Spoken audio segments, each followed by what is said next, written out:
Hello everyone. Welcome to the lab of heat and mass transfer in the Department of Mechanical Engineering, New Campus, University of Engineering and Technology, Lahore. My name is Muhammad Adil Munir, and today we will learn that how to perform the lab session number 7 for this laboratory. So I am moving towards lab session number 7.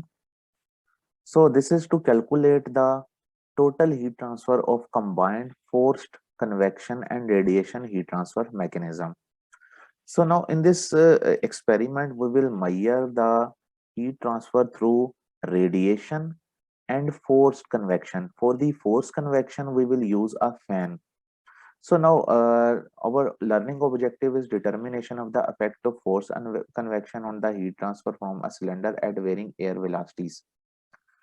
So now what are the apparatuses we will use here? We will use the combined convection and radiation heat transfer unit. Its code is H111D. And then we will use the heater power on this which will provide the heat. On this heater power we have a temperature sensor thermocouple which will measure the temperature of this heater, and that will be denoted by T10. Then we have air velocity sensor which will measure the velocity of air. Then we have the sensor and that will measure the temperature of air, and that is also a thermocouple. Then we have throtter butterfly which will be used to increase or decrease the speed of air. Then we have fan which will provide the force convection, and main switch and main digital control panel. So now I will move towards the schematic diagram of this experiment. This one is a schematic diagram. You can see on the top of this apparatus there is a heater, and there is a sensor T10 which will measure the temperature of this heater.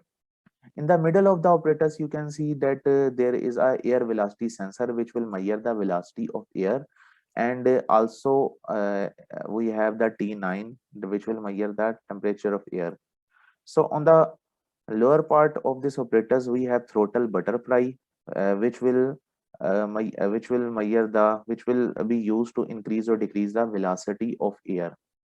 And on the very lower part we have the main switch, and we also have the fan switch which will be used to turn on the fan. So this is about the schematic diagram. I will show you the observation table, and then we will move towards our laboratory and we will see how to use this apparatus to measure the different dimensions of this experiment. So now what we will measure, we will provide the voltage to the heater, and we will provide the different values of voltages. And again we will change, we will provide the velocity. This is air velocity denoted by UA, and we will provide the different velocities to measure the different values of this T9 and T10. This T10 is basically the temperature of heater, and this T9 is basically the temperature of air. So we will provide the different values of this air temperature against different values of voltages, and we will measure the temperature of T10 heater temperature and T9 air temperature at this different velocities of air and voltages.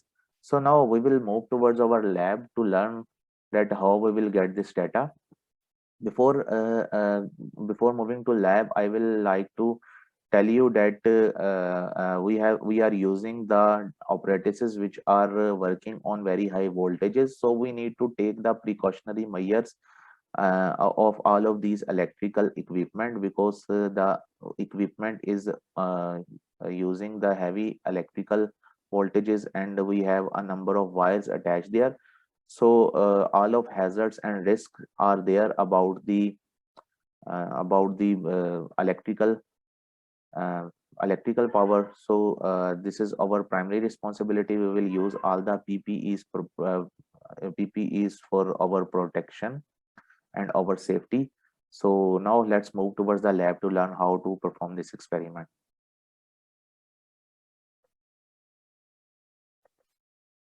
Okay, now we are in the lab to perform this lab session number 6. This is apparatus, and you can see on the top of this apparatus there is a heater on the right side of top. So this heater will provide the heat, and on this heater we also have sensor which will measure the temperature of heater. And you can see that on the middle of this operators there is a air sensor which will measure the velocity of air, and this is the bottom part which has a main switch and as well as the fan switch, and it also has some throttle valve. We will provide the velocity of air by using this throttle valve, and there is a digital meter on the bottom, on the right bottom.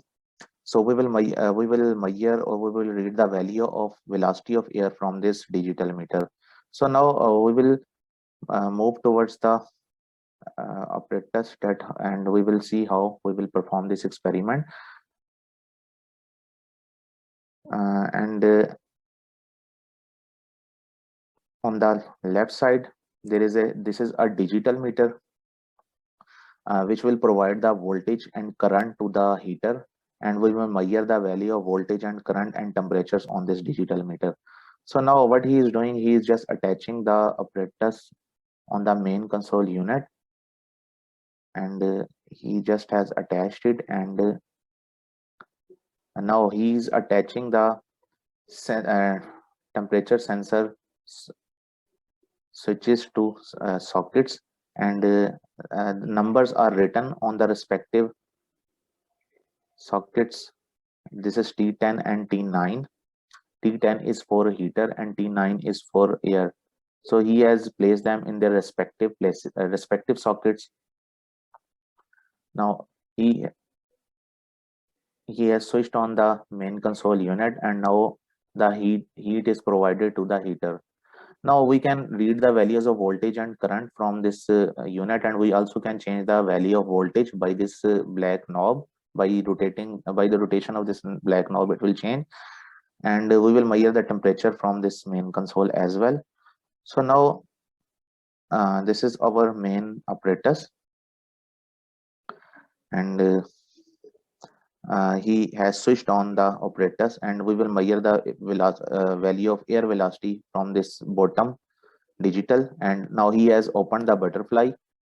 So now air is flowing into this apparatus, and heater has started providing the heating. So now from here we can change the voltage. He is changing the value of voltage, and after changing the value we will wait for 10 minutes to stabilize the readings. Then we will rotate this red knob, and then we will take the readings of temperature T9 and T10. When it is on T10, it will provide the reading of T10, that is the heater temperature. So now fan is switched on. So by switching on this fan, we have provided it the air with a forced velocity. So from the main console, we will measure the voltage, current, and different values of temperature. So now he is just adjusting the speed of air. You can measure the velocity or speed of air from this digital meter. And now, yes, this is the butterfly from which we can change the velocity of air. And by changing the velocity of air, we can also change the value of voltage and current, and we will get the different readings of temperatures of T9 and T10. That is the heater temperature and air temperature. So this is we will get the value of temperatures by the rotation of these knobs. So basically, just keep it in your mind, we can take different values of temperature against different voltages, but in this experiment our purpose is not to change the voltage. Our purpose is to change the different values of air velocity. We will get the at least five set of readings by changing this air velocity. We will change it by this butterfly knob or butterfly handle, and we will get the different values of this temperatures. So in this experiment, we will change the velocity of air 5 times to on a single voltage. Mean we will just take the one value of voltage, and against one value of voltage, we will take the 5 different values of air velocity, and against these 5 different values of air velocity, we will measure the 5 different values of air of temperature T9 and T10, which are basically temperature of heater and temperature of air. So this is the experiment. We have got the 5 different values of air velocity and 5 different values of T9 and T10, and now we will learn on our lab manual that how we will use this all of data sets to calculate the different parameters of heat transfer.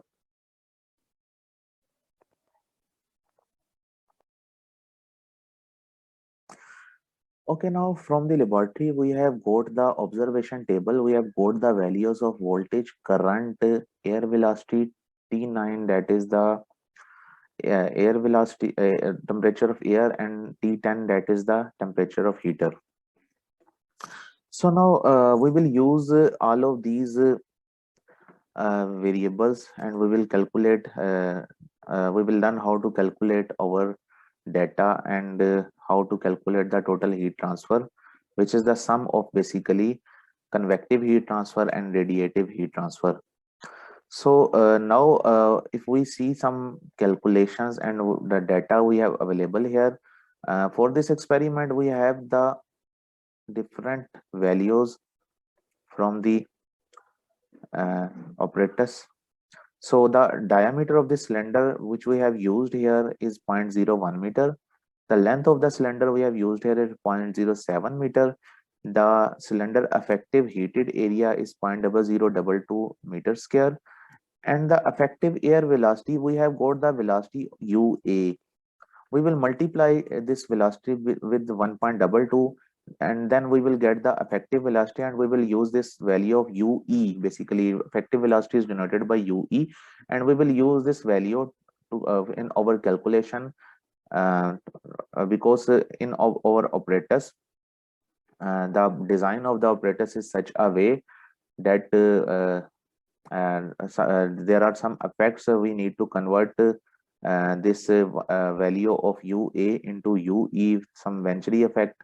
So this is the design value. So we have got the values of diameter, length, area, and the effective velocity.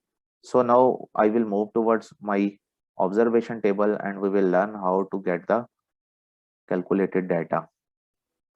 So our in our calculate data, our first column is Q input. This is simply the multiplication of voltage and current. You can see here in this formula as well. This is voltage and current. You will use the value of voltage if you have 5 set of readings of voltage, and then current, then we will use here the values of voltage and current to get this input. So second is the third column, second column is the effective air velocity. We have got that, we have got the different values of this air velocity. So if we have got the 5 different values of this air velocity, we will just multiply this UA with 1.22, and we will get all the values of this UE. Basically, this experiment is based on the different velocities of air. It is not basically based on the different voltage value, but it is based on the different velocities of air.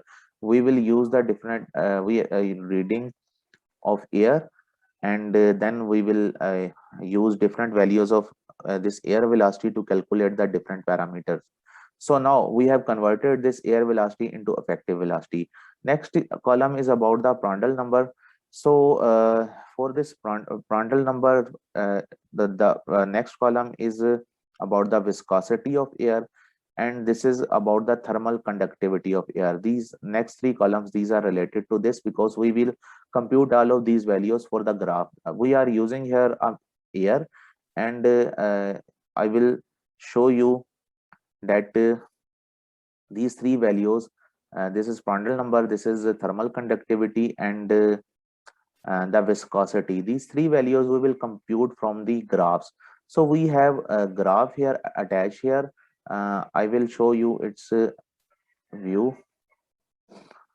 Yes, on the x-axis we have different values of temperature, and on the y-axis we have different values of viscosity of air.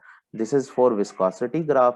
Next graph is about the thermal conductivity, and very next graph is about the Prandtl number. So we can compute the values of this Prandtl number, this viscosity, and this thermal conductivity from all of these graphs. So for example, we have mentioned here one value just for reference. I will show you that if, for example, we are using here the temperature of air, that is 296 Kelvin, for example, this is a room temperature value, then we will get these values of viscosity, thermal conductivity, and Prandtl number. So this is for the sample. So you also can compute all of these value from your internet, you will just open the tables of this thermal conductivity, viscosity, and Prandtl number against the values of temperature of air, and then you will get all of these value from internet sources as well. So we will get these values from internet or from our graphs here. We will use all of these values of Prandtl number, thermal conductivity, and viscosity here. So now next is the Reynolds number. So for the Reynolds number, we will use the formula that is written here, that is UE d over v. So what is UE? This is effective air velocity we are using here. We have measured the value of effective air velocity. What is the, this is the diameter of cylinder that is given in our operator's manual. So what is the V? This is actually the viscosity. We have computed it from the graph against the temperature of this air, and we have one value available here as a sample against the value of temperature 296 Kelvin. So we will use these values to calculate this Reynolds number. So this column Reynolds number, we will get this value. And next is the Nusselt number. For the Nusselt number, we have a formula. This is written here. This is 0.3 plus inside large bracket and then small bracket 0.62 into Reynolds number. We have the value of Reynolds number we will use here. Reynolds number power 0.5 and then Prandtl number, that is the has the power of 0.33. We have the value of Prandtl number as well from the graph, and then divide this value by 1 plus 0.4 over Prandtl number power 0.66, then whole power 0.55, multiplied by 1 plus Reynolds number over 282,000 power 0.5, then the brackets closed. So we will use this formula to calculate the Nusselt number. So this is our Nusselt number. So we will get all of these values against different data sets. We will get the 5 values of each dimension. Then next step is the important step, that is we have to calculate the value of HR. This is the heat transfer coefficient for radiation, and then we need to calculate this QR, and this is heat transfer due to radiation. Then this is HF. This is the heat transfer coefficient of convective part, but when you are using the forced convection, F is for forced. And then we will use this HF to calculate this QF, that is the heat transfer due to forced convection, and we will add this QF and QR to get the total heat transfer. So for this HR, we have the value that is written here, that is epsilon F sigma Ts power 4 minus Ta power 4 over Ts minus Ta. This epsilon is basically emissivity, and its value is designed as per the operator's error. This is taken as constant value 0.95. This F is shape factor. Its value is also designed in the operators as a 1. So you will take the value of 1. These two values will remain constant. Next is also sigma. This is also constant. This is Stefan-Boschmann constant. Its value you can get from literature, and that is 5.67 into 10 raised to power minus 8. Next is Ts power 4 minus Ta power 4. This Ts is basically source temperature. We have got this temperature in the form of this T10. So you will add the value of 273 in this T10 to get the value of Ts, because we want to convert this value into Kelvin. So I have added 273. We have measured the value in degrees centigrade. So in order to convert it into Kelvin, we will need to add the 273. So we have also this value of Ta as well. This Ta is basically this T9. So we have all of these values of Ts and Ta. We will compute the value of HR. So after getting this HR, this is the heat transfer coefficient for radiation part. So we will just get the value of this QR, that is heat transfer unit due to radiation, that is basically HR. We have got it from here.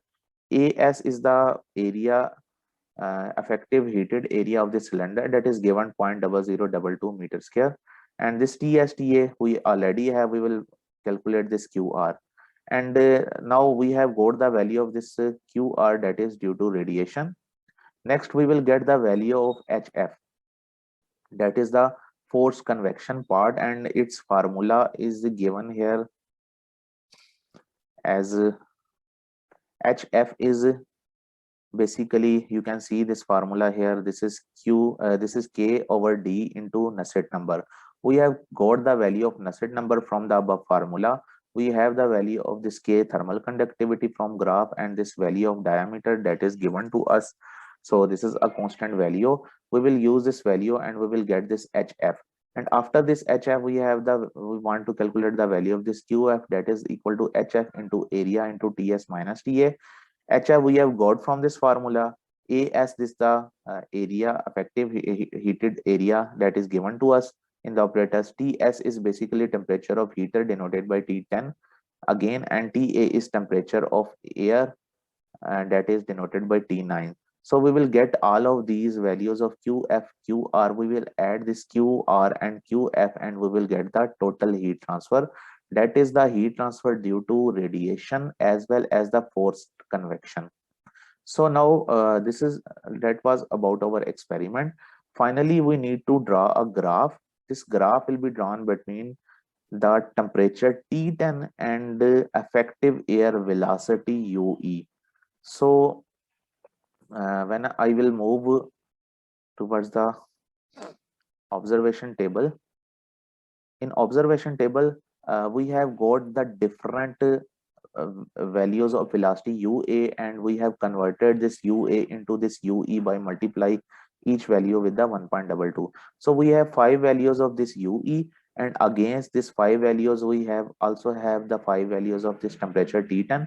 We will plot all of these temperature T10 against this different values of UE, and that is our graph that will show the relation between the temperature of heater and the velocity of heater. So next part is the statistical analysis, because we have got 5 different readings and we have got these 5 different values of Q total heat transfer. So this Q total is basically we have just represented it by X here. So it is basically the Q1 plus Q2 plus Q3 plus Q4 plus Q5, because we have got 5 values, and we will divide this by N is 5 here. So we will get the average value of this heat transfer, and then for the standard deviation we have this formula. We will just take the difference of average value of Q from the first value and then square, then the difference of average value of Q from second, their square, plus third value plus 4 and plus fifth, and then we will divide by N minus 1. N is 5 here, and we will take the square root of all of this value to get the standard deviation. The standard deviation will actually show that how our readings are reliable and how our apparatus is reliable. So that was about the lab session, about lab session number 7, which was about the heat transfer of combined force convection and radiation unit. Thank you very much.